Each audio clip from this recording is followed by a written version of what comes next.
یو بت پرست و بت ته ناست و د صنم نارې وهلې.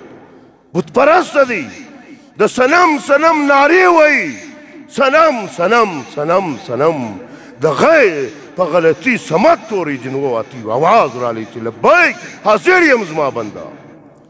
د بت ټوکرې ټوکرې کوي، رالی ایمان یې راوي، چال ولې د ایمان راوي. اویا اتیا کاله مې د صنم نارې وهلې، یو وار مې د ده نوم د خولې څخه ووتی، د غږ وکړي چې زما بنده زه حاضر یم.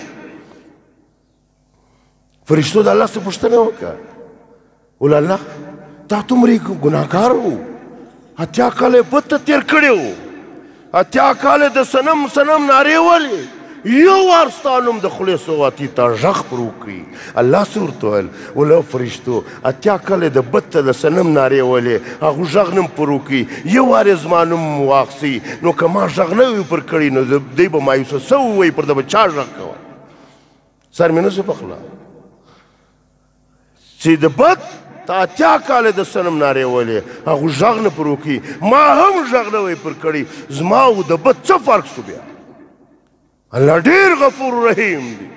موږ د دغه غلطي ده چې موږ د ده دروازه نه ده ټکول، د هر چا دروازې له ورغلي یو.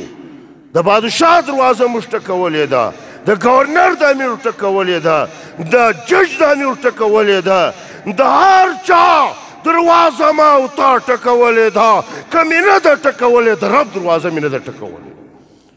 موږ ته د رب قدر نه دی معلوم. موږ په مفت کې ایمان ابا و اجداد نسلي مسلمانان یو، د الله قدر موږ ته نه دی را معلوم. عزیزان هسې مې د مور و پلار سره لوېدلي دي چې یو هستي نومېږي هغه الله. حقیقت کې د الله ډېر کریم مهربانه ذات